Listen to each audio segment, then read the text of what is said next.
ইসলামের দ্বিতীয় খলিফা ছিলেন হজরত ওমর ফারুক রাদিয়াল্লাহু তাআলা আনহু। তিনি প্রভাবশালী ব্যক্তিত্বের অধিকারী ছিলেন, যার ইসলাম গ্রহণে মুসলমানরা শক্তিশালী হয়েছিল। তিনি নবুয়তের ষষ্ঠ বছরে ইসলাম গ্রহণ করেন। তখন হজরত ওমরের বয়স ছিল ২৭ বছর। তার শাসন আমলে সর্বাধিক অঞ্চল মুসলমানেরা বিজয় করেছে। ইসলামের জন্য তার প্রতিটি পদক্ষেপ কল্যাণ বয়ে আনলেও প্রথম দিকে মক্কার অন্যান্য মুশরিকদের মতো তিনিও ছিলেন ইসলাম, মুসলমান ও মুহাম্মদ সাল্লাল্লাহু আলাইহি ওয়াসাল্লাম এর ঘোর বিরোধী। মক্কায় যখন নবী কারীম সাল্লাল্লাহু আলাইহি ওয়াসাল্লাম ইসলামের দাওয়াত দিতে লাগলেন, তখন ওমরের ভয়ে মক্কার মানুষ ইসলাম গ্রহণে ভীত থাকত। কেননা মক্কায় কেউ ইসলাম গ্রহণ করেছে শুনলে তার উপর নির্যাতন চালাতেন ওমর। নির্যাতন চালাতে চালাতে তিনি ক্লান্ত হয়ে পড়লে বিশ্রাম নিয়ে আবারও নির্যাতন শুরু করতেন। মুসলমানদের জন্য মূর্তীয়মান আতঙ্কের নাম হয়ে উঠেছিল ওমর নামটি। মক্কার এমন অবস্থা দেখে নবী কারীম সাল্লাল্লাহু আলাইহি ওয়াসাল্লাম আল্লাহর কাছে সাহায্য প্রার্থনা করলেন। কেননা মক্কার কাফেররা মুসলমানদের উপর নির্যাতনের মাত্রা এতই বাড়িয়ে দেয় যে তখন মক্কায় প্রয়োজন ছিল শক্তিশালী প্রভাবসম্পন্ন ব্যক্তিত্বের। অতঃপর নবী কারীম সাল্লাল্লাহু আলাইহি ওয়াসাল্লাম রাতে তাহাজ্জুদ নামাজ শেষে মহান রাব্বুল আলামিনের দরবারে হাত উঠিয়ে দোয়া করলেন, বললেন, হে আল্লাহ, মক্কার দুইজন শক্তিশালী ব্যক্তি আবু জাহেল এবং ওমর বিন খাত্তাবের যে কোনো একজনকে আপনি ইসলামের সুশীতল ছায়াতলে এনে দিন। আবু জাহেল কিংবা ওমর বিন খাত্তাবের মধ্য থেকে যাকে আপনি পছন্দ করেন তার মাধ্যমে ইসলামকে প্রতিষ্ঠিত করতে আপনি সাহায্য করুন। রাসূলুল্লাহ সাল্লাল্লাহু আলাইহি ওয়াসাল্লাম এর এই দোয়াটি মহান রাব্বুল আলামিন হজরত ওমরের জন্য কবুল করে নিলেন। নবী কারীম সাল্লাল্লাহু আলাইহি ওয়াসাল্লাম দোয়া করার পর আল্লাহ রাব্বুল আলামিন হজরত ওমরের অন্তরটা কিছুটা নরম করে দিলেন। হজরত ওমর ভাবতে লাগল, কি আছে এই মুহাম্মদের মধ্যে যার কারণে শত শত মানুষ মুহাম্মদ ও তার রবের দিকে ধাবিত হচ্ছে। এরপর হজরত ওমর রাদিয়াল্লাহু তাআলা আনহু রাসূলুল্লাহ সাল্লাল্লাহু আলাইহি ওয়াসাল্লাম এর পিছু নিতে শুরু করল। রাসূলুল্লাহ সাল্লাল্লাহু আলাইহি ওয়াসাল্লাম যেখানে যেখানে যেতেন হজরত ওমরও পিছন পিছন যেতেন। একদিন হজরত ওমর রাদিয়াল্লাহু তাআলা আনহু রাসূলুল্লাহ সাল্লাল্লাহু আলাইহি ওয়াসাল্লামকে কষ্ট দেওয়ার উদ্দেশ্যে বাড়ি থেকে বের হয়ে মসজিদুল হারামের দিকে রওনা হলেন। তিনি সেখানে পৌঁছে দেখলেন নবী কারীম সাল্লাল্লাহু আলাইহি ওয়াসাল্লাম মসজিদুল হারামের ভেতরে এশার সালাত শেষে আল কোরআনের সূরা আল হাক্কাহ তেলাওয়াত করছেন। হজরত ওমর পিছনে দাঁড়িয়ে গেল এবং রাসূলুল্লাহ সাল্লাল্লাহু আলাইহি ওয়াসাল্লাম এর কণ্ঠে সূরা আল হাক্কাহর তেলাওয়াত শুনতে লাগল। আল হাক্কাহ পবিত্র কোরআনের ৬৯তম সূরা। এ সূরার প্রথম রুকুতে পরকালের বর্ণনা করা হয়েছে, আর দ্বিতীয় রুকুতে কুরআন আল্লাহর পক্ষ থেকে নাজিল হওয়া এবং হজরত মুহাম্মদ সাল্লাল্লাহু আলাইহি ওয়াসাল্লাম যে আল্লাহ রাসূল এ কথার সত্যতা বর্ণনা করা হয়েছে। সূরা আল হাক্কাহ মক্কায় নাজিল হয়েছে, তাই এটি মাক্কি সূরা। এই সূরার বিষয়বস্তু থেকে বোঝা যায় যে সূরাটি যে সময় নাজিল হয়েছিল তখন রাসূলুল্লাহ সাল্লাল্লাহু আলাইহি ওয়াসাল্লামের বিরোধিতা শুরু হয়েছিল ঠিকই, কিন্তু তখন তা তেমন তীব্র হয়ে ওঠেনি। রাসূলুল্লাহ সাল্লাল্লাহু আলাইহি ওয়াসাল্লাম কোরআন তেলাওয়াত করে যাচ্ছেন মিহি সুরে। তখন উমর রাগে ফেটে পড়ছেন যেন। কেননা উমরের হৃদয় কিছুটা নরম হলেও উমর ছিল ইসলাম বিরোধী। বাপ দাদার পুরনো ঐতিহ্য মূর্তি পূজাকে তো এত সহজে শেষ করে দিতে পারে না। এইসব ভাবতে ভাবতে ইতস্তবোধ করছেন কোরআন তেলাওয়াত শুনবে কি শুনবে না। কিছু সময় পরে হজরত উমরের হৃদয়ে কৌতূহল জন্মালো এবং মনে মনে বলতে লাগলেন, শুনেছি এই কোরআন নাকি জাদুচ্ছন্ন করে ফেলে শ্রোতাকে। দেখি আমাকে আকৃষ্ট ও মোহগ্রস্ত করতে পারে কিনা। আমি তো সবচেয়ে কঠোর দিলের লোক, মক্কায় আমার চেয়ে কঠিন হৃদয়ের লোক কে আছে? কোনো জাদুটাদুর আমাকে আকৃষ্ট ও মোহগ্রস্ত কিংবা কাবু করার সাধ্য নেই। রাত ততক্ষণে গভীর হয়ে এগিয়ে যাচ্ছে ভোরের দিকে। বলা যায় রাতের শেষ প্রহর। স্পষ্টভাবে মুহাম্মদের কণ্ঠে মিহি সুরে কোরআন তেলাওয়াত হচ্ছে। হজরত ওমর কাবার কালো গিলাফের আড়ালে লুকিয়ে লুকিয়ে শুনছেন মহিমান্বিত কোরআনের আয়াত। রাসূলুল্লাহ সাল্লাল্লাহু আলাইহি ওয়াসাল্লাম তেলাওয়াত করে যাচ্ছেন একের পর এক বিরামহীনভাবে। আদ শামুদ গোত্রের প্রলয়ের কথা বলে যাচ্ছেন আয়াতের সুরে সুরে। কিয়ামতের আলামত ও সিংগায় ফু দেয়ার কথা এবং সূরা আল হাক্কাহর বর্ণিত শেষের আয়াত পড়ছেন। কোরআনের এই মহিমান্বিত আয়াত ও সুরের লহরীতে বিমোহিত হয়ে পড়ছেন হজরত ওমর। ধীরে ধীরে হৃদয় বিগলিত হতে থাকে তার। কোরআনের সুরে মন্ত্রমুগ্ধ হয়ে নিজের নিয়ন্ত্রণ হারিয়ে ফেলার উপক্রম। শ্বাসপ্রশ্বাস তার প্রবল বেগে ওঠানামা করছে। কিছুক্ষণ পর যখন সম্বিত ফিরে আসে তখন তিনি রাসূলের মোহগ্রস্ততা অস্বীকার করার জন্য বলতে লাগলেন, এটা তো একটা কবিতা মাত্র, নিতান্ত কবিতা ছাড়া অন্য কিছু নয়। তখনই রাসূলের পবিত্র জবান থেকে উচ্চারিত হতে লাগল সূরা হাক্কাহর ৪১ নম্বর আয়াত। এটা কোনো কবির কালাম নয়, তোমরা কমই বিশ্বাস করো। তারপর রাসূলকে জাদুকর ও জ্যোতিষী বলে আখ্যা দেয় হযরত ওমর। তখনও আবার রাসূল সাল্লাল্লাহু আলাইহি ওয়াসাল্লাম তেলাওয়াত করে যাচ্ছেন নিজ গতিতে। হঠাৎ বলে উঠলেন, এটা কোনো জ্যোতিষীর কথা নয়, তোমরা কমই অনুধাবন করে থাকো। হযরত ওমর যেহেতু আরবি ভাষা জানতেন, তাই তিনি সহজেই সূরা আল হাক্কাহর অর্থ বুঝতে পেরেছিলেন। অতঃপর নিকষ আধারে রাত কেটে রঙিন ভোর হল। লাল টুকটুকে সূর্যমামা তার রঙিন আভা ছড়িয়ে দিচ্ছেন। ধীরে ধীরে পুরো মক্কা শহর আধার কেটে আলোকিত হচ্ছে। হযরত ওমর গত রাতের স্মৃতি আর মুগ্ধময় বিহ্বলতা মন থেকে কিছুতেই মুছতে পারছেন না। গত রাতের ঘটনা তার হৃদয়ে ভীষণ দাগ কাটে।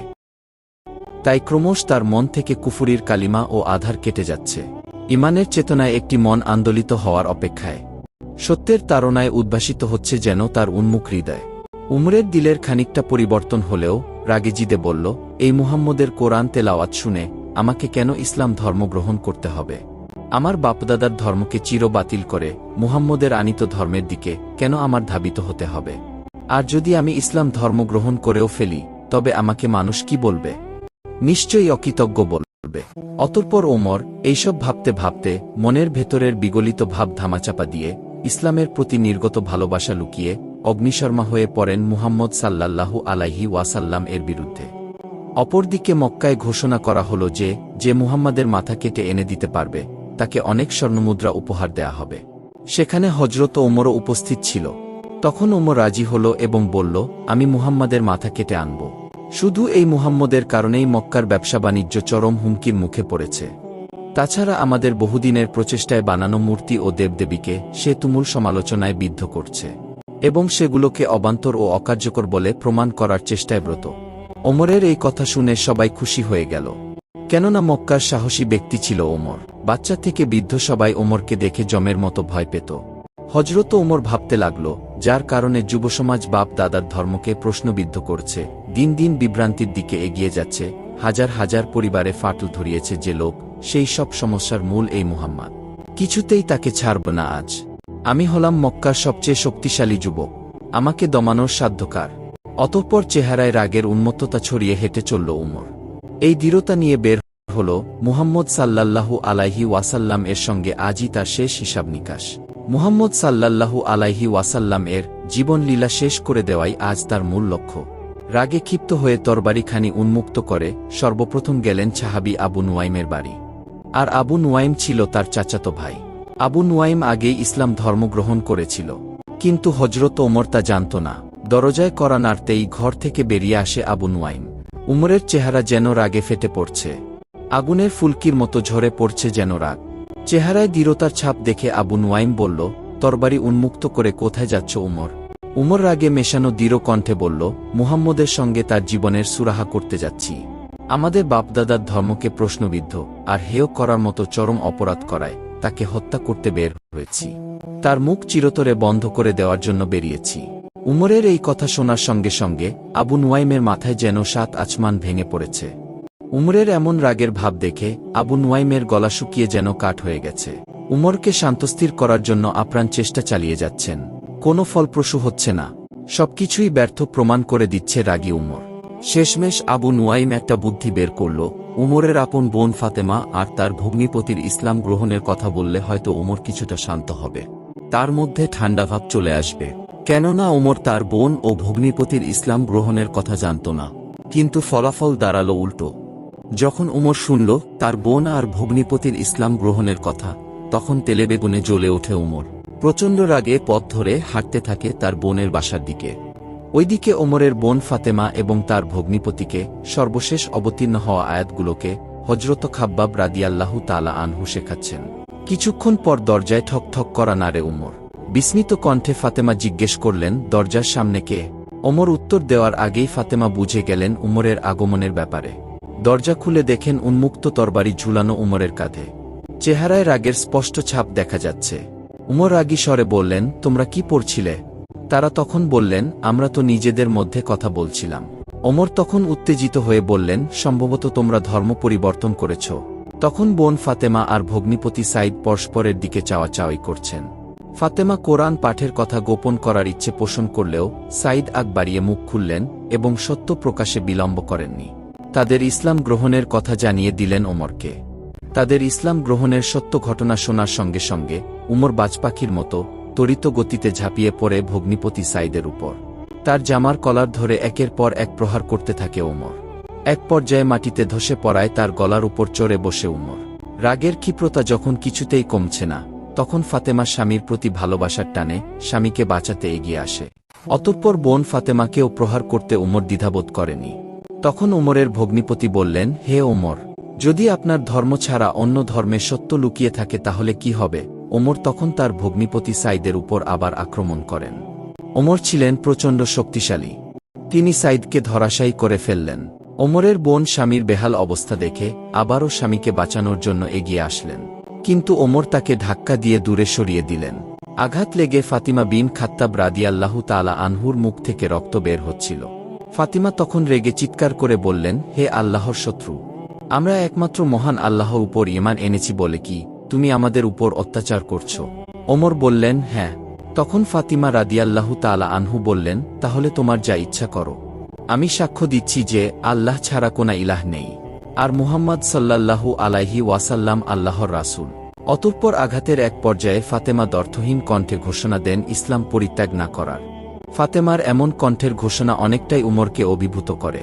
রাগ কিছুটা থেমে যায়। প্রচণ্ড রাগে ক্রুদ্ধ উমর যেন নিমিষেই নিস্তেজ হয়ে গেছে। ওমর এ কথা শুনে অনুতপ্ত হলেন।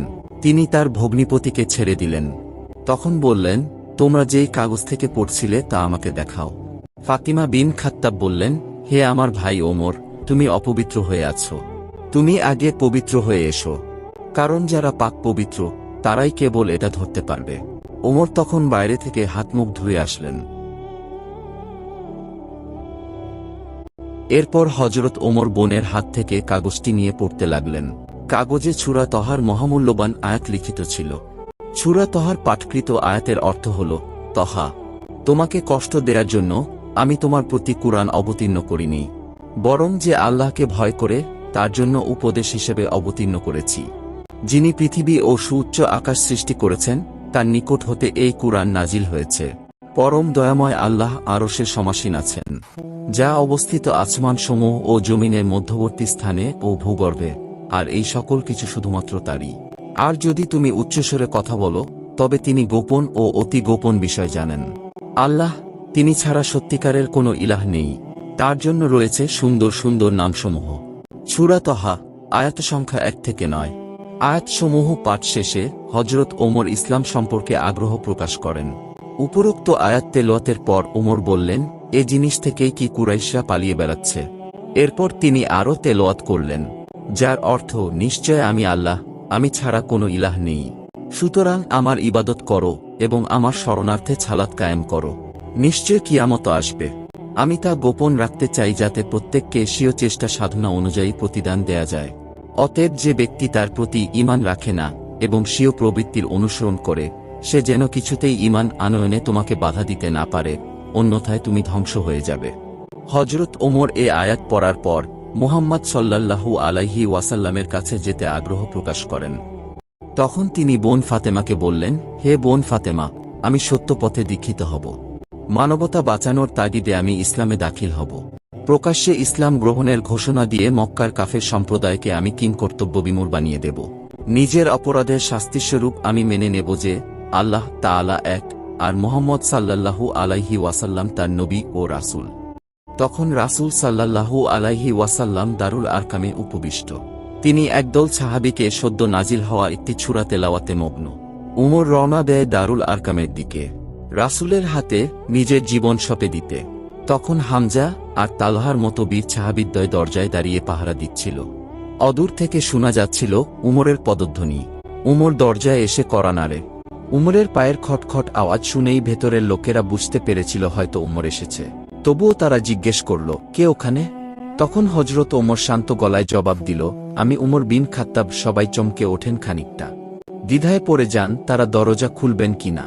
তখন হামজা রাদিয়াল্লাহু তাআলা আনহু বলেন, তোমাদের কি হয়েছে? তাকে আসতে দাও। যদি ভালো উদ্দেশ্যে আসে তাহলে তো ভালোই, অন্যথায় তার তরবারি দিয়ে তাকেই হত্যা করা হবে। অবশেষে দরজা খুলে দেওয়া হলো হযরত ওমরের জন্য। ভেতরে প্রবেশ করতেই উমরের শরীর তীর তীর করে কেঁপে উঠল। ঘাম বইছে শরীর থেকে। সিংহতুল্য উমর যেন নিমিষেই নিস্তেজ। বরফ গলা নদীর মতো ঠান্ডা হয়ে গেছেন ওমর। ঠায় দাঁড়িয়ে আছেন রাসূলের সামনে। বুকে যেন এক পাহাড় তৃষ্ণা হাহাকার করে উঠছে। চোখ মুখ থেকেও যেন ভীষণ তৃষ্ণা অনুমান করা যাচ্ছে। রাসূল সাল্লাল্লাহু আলাইহি ওয়াসাল্লাম উমরের দিকে এগিয়ে আসেন। অতঃপর রাসূলুল্লাহ সাল্লাল্লাহু আলাইহি ওয়াসাল্লাম উমরকে জিজ্ঞাসা করলেন, হে খাত্তাবের পুত্র ওমর, কোন জিনিস তোমাকে এখানে টেনে আনল? তখন উমর বিড়বিড় করে বলতে লাগল, আমি ইসলাম ধর্ম গ্রহণ করব। আমাকে কালেমা পাঠ করিয়ে দিন। উমরের এমন কথা শুনে সবাই স্তম্ভিত হলেন ভীষণ বিস্ময়ে। রাসূলুল্লাহ সাল্লাল্লাহু আলাইহি ওয়াসাল্লাম খুশিতে আল্লাহু আকবার বলে তাকবীর দিলেন এবং সাহাবারাও অত্যন্ত খুশি হলেন। কেননা মহান রাব্বুল আলামিন রাসূলুল্লাহ সাল্লাল্লাহু আলাইহি ওয়াসাল্লামের দোয়ার কারণে হযরত ওমরকে ইসলামের জন্য কবুল করেছেন। অতঃপর হযরত উমর রাদিয়াল্লাহু তাআলা আনহু কালেমা পাঠ করে মুসলমান হলেন। এ ঘটনায় আনন্দ বিস্ময়ে যেন মুহূর্তের মধ্যে চারপাশ ছেয়ে যায় পিনপতন নীরবতায়। এরপর হযরত ওমর রাসূলুল্লাহ সাল্লাল্লাহু আলাইহি ওয়াসাল্লামকে উদ্দেশ্য করে বললেন, ইয়া রাসূলুল্লাহ, আমরা কি সত্যের উপরে আছি? নবী কারীম সাল্লাল্লাহু আলাইহি ওয়াসাল্লাম বললেন, হ্যাঁ, আমরাই সত্যের উপর আছি। তখন হযরত ওমর বললেন, তাহলে আমরা কেন আর লুকিয়ে লুকিয়ে দাওয়াত দিব? এখন থেকে আমরা প্রকাশ্যে ইসলামের দাওয়াত দিব। নবী কারীম সাল্লাল্লাহু আলাইহি ওয়াসাল্লাম প্রথমে রাজি হলেন না। তখন হযরত ওমর বললেন, ইয়া রাসূলুল্লাহ, তাহলে আমাকে আপনি আল্লাহ নামের তাকবীর দেয়ার অনুমতি দিন। রাসূলুল্লাহ অনুমতি দিলেন। অতঃপর হযরত ওমর 11 জন নৌমুসলিম সাহাবী নিয়ে আল্লাহ নামের তাকবীর দিতে দিতে দারুল আরকাম থেকে রওনা দিয়ে কাবার গিলাফ গিয়ে স্পর্শ করলেন। হযরত ওমর রাদিয়াল্লাহু তাআলা আনহুর ইসলাম গ্রহণ মুসলমানদের মাঝে নতুন উদ্দীপনা সৃষ্টি করে এবং তার নেতৃত্বে প্রকাশ্যে কাবাঘর প্রদক্ষিণ এবং অন্যান্য ইবাদত শুরু হয়। 622 খ্রিস্টাব্দে বিভিন্ন কারণে হযরত মুহাম্মদ সাল্লাল্লাহু আলাইহি ওয়াসাল্লাম মুসলমানদের মক্কা ছেড়ে মদিনায় হিজরতের আদেশ দেন। কুরাইশদের ভয়ে অধিকাংশ মুসলমান রাতের আধারে মক্কা ত্যাগ করেন। তবে হযরত ওমর ছিলেন এর ব্যতিক্রম। তিনি প্রকাশ্যে দিনের আলোতে মক্কা ত্যাগ করেন এবং বীরদর্পে ঘোষণা দেন যে, কেউ যদি তার স্ত্রীকে বিধবা কিংবা সন্তানদের এতিম করতে চায়, সে যেন আমি ওমরের সামনে আসে। বলা বাহুল্য, এমন দুঃসাহস মক্কায় আর কেউই করেনি। সেই সময় মহান রাব্বুল আলামিন হযরত ওমরের ইসলাম গ্রহণের মধ্য দিয়ে রাসূলুল্লাহ সাল্লাল্লাহু আলাইহি ওয়াসাল্লাম এর জন্য ইসলামের দাওয়াত দেয়া সহজ করে দেন।